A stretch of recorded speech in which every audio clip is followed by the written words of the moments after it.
বিতর্ক যে পিছু ছাড়ছেই না রিজু বিশ্বাসের। তুমি শাড়িতে সুন্দরী, জনে জনে মেয়েদের এই বার্তা পাঠিয়ে ভাইরাল অভিনেতা। সেই তিনিই এক ফিল্ম ইনস্টিটিউটের পড়ুয়াদের আগামী ছবির নায়ক। প্রসঙ্গত, সত্যজিৎ রায় ফিল্ম ইনস্টিটিউটের ছবি the academy of fine arts এই মুহূর্তে বিতর্কের তুঙ্গে। এখানেই শেষ নয়।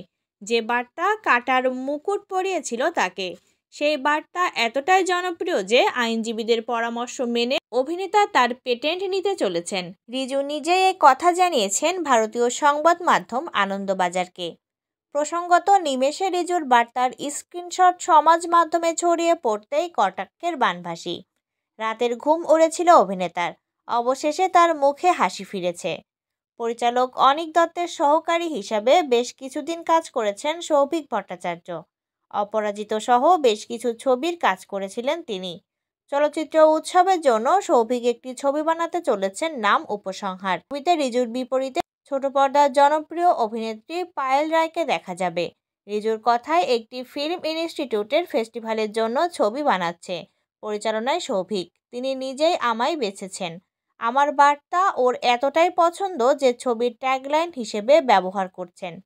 শুটিংয়ের সিংহভাগের কাজ শেষ, আর একদিনের কাজ বাকি, জানিয়েছেন অভিনেতা। এই টিমের সঙ্গেই আরও কাজের কথা চলছে। ছবিতে নায়ক নায়িকার একাধিক ঘনিষ্ঠ দৃশ্য রয়েছে। মৃদু হেসে রিজু বলেছেন, আমার সঙ্গে এই দৃশ্যে অভিনয় করে পায়েলের কিন্তু কোনো অসুবিধা হয়নি। এছাড়াও একটি বুটিকের হয়ে ফটোশ্যুট করেছেন রিজু। নিজের লেখা গল্প দিয়ে ওয়েব সিরিজ বানানোর ইচ্ছাও তার।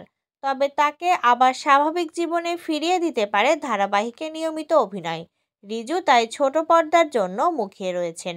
বিতর্ক কি তাকে কাজে ফিরতে সহযোগিতা করলো কিনা প্রশ্ন করা হয় তাকে। অভিনেতার পাল্টা প্রশ্ন, সেরকম ভেবে কিছু করলে মাত্র কয়েকজনকে বার্তা পাঠিয়ে থেমে যাব কেন?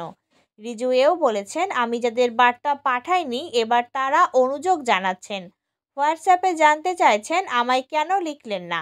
আমি কি তার মানে সুন্দরী নই? তার দাবি, তিনি মাত্র কিছু জনকে বার্তা পাঠিয়েছিলেন।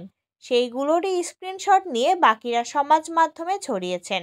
জনপ্রিয় হওয়ার লোভে উল্টে রিজুকে তারাই ব্যবহার করেছেন, দাবি অভিনেতার।